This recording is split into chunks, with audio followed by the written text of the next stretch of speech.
এই কমিশনের সবগুলি নারী, সবগুলি মুরতাদ তসলিমা নাসরিন নামের কুখ্যাত মুরতাদের, কুখ্যাত নাস্তিকের ডিম ফুটা বাচ্চা। তসলিমা নাসরিন আমার জানা মতো সর্বপ্রথম বাংলাদেশে প্রস্তাব করেছিল যে কোরআনের অনেকগুলি বিধান ভুল আছে, কোরআনের ভুলগুলি সংশোধন করতে পারলে বর্তমান যুগে কোরআন চালু থাকতে পারে।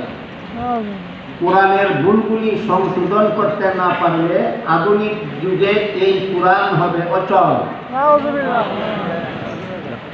তসলিমা নাসরিন কোরআনের যেসব আয়াতকে ভুল বলে ঘোষণা করেছিল, এর মধ্যে একটি আয়াত হলো যে আয়াতে আল্লাহ একজন পুরুষকে প্রয়োজনে 4 বিয়ে করার অনুমতি প্রদান করেছে। আল্লাহ বলেছেন, ফানকিহু মা তাবা লাকুম মিনান নিসাই মাসনা ওয়া সুলাসা ওয়া রুবা। তোমরা প্রয়োজনে 1 বিয়ে, 2 বিয়ে, প্রয়োজনে 3 বিয়ে, প্রয়োজনে 4 বিয়ে করতে পারো।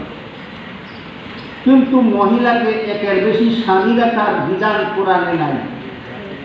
তাই পুরুষকে একাধিক বিয়ে করার অধিকার প্রদান করে কোরআন নারীদের সাথে অবিচার করেছে।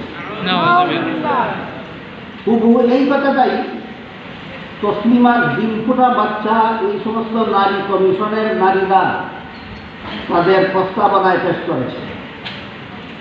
তারা বলেছে বহু বিবাহ প্রথা বাতিল করা, কোরআনের এই বিধানকে বাতিল করার প্রস্তাব করেছে তারা। এই প্রস্তাবটা শুধুমাত্র কোরআন বিরোধী নয়, এই প্রস্তাবটা নারীদের মর্যাদা এবং অধিকার বিরোধী।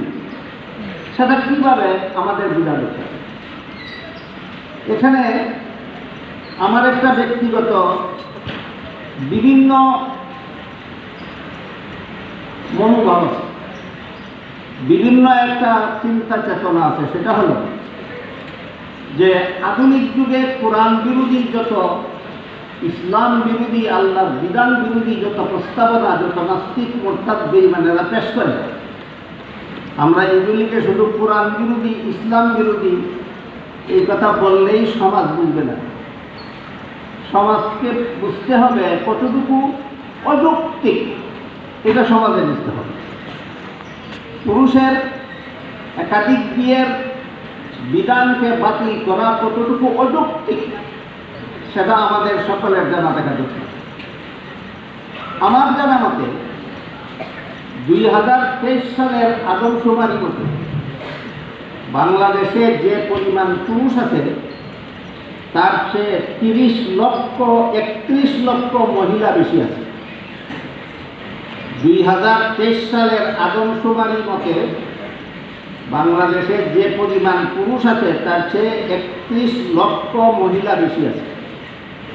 সুতরাং তসলিমার ডিম ফোটা বাচ্চাদের প্রস্তাব মতে পুরুষ যদি একের বেশি বিয়ে করার বিধান রহিত করে দেওয়া হয়, বাতিল করে দেওয়া হয়, তাহলে প্রতিটি পুরুষের কাছে একটি করে মহিলাকে বিয়ে দেওয়ার পরও 31 লক্ষ মহিলা বাকি থেকে যাবে বাংলাদেশে, যাদের বিয়ে দেওয়ার জন্য সারা দেশে একটা পুরুষও পাওয়া যাবে। এটা কি নারীর মর্যাদার পক্ষে হইল না বিরুদ্ধে হইল? তাহলে নারী কমিশনের এই প্রস্তাবটা শুধুমাত্র কোরআন বিরোধী হলো না নারীর অধিকার বিরোধী হলো? নারীর অধিকার বিরোধী। তাতেই এই তসলিমার ডিম ফোটা বাচ্চাদের বেঈমানির প্রস্তাবগুলি শুধুমাত্র কোরআন বিরোধী এই পর্যন্ত বলি আমরা ক্ষান্ত হয়ে যাই। আমাদের বুঝতে হবে কতটুকু বাস্তবতা বিরোধী, আমাদের বুঝতে হবে কতটুকু যুক্তির বিরোধী, আমাদের বুঝতে হবে কতটুকু স্বাধীনতা বিরোধী। তাই একজন পুরুষকে একাধিক বিয়ে করার যে বিধান আল্লাহ কোরআনে দিয়েছেন, আমার কথা বুঝে থাকলে বলুন, পুরুষের সাথে না বর্তমান বাংলাদেশের 31 লক্ষ মহিলাদের সাথে? 31 লক্ষ মহিলাদের সাথে।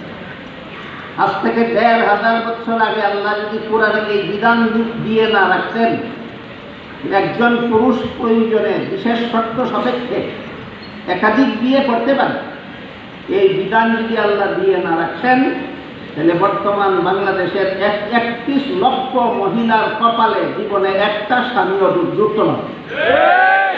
সুতরাং কোরআন প্রদত্ত পুরুষের বহু বিবাহের বিধানটা আমার কথা বুঝে থাকতে বলুন, পুরুষের সাথে না মহিলাদের সাথে?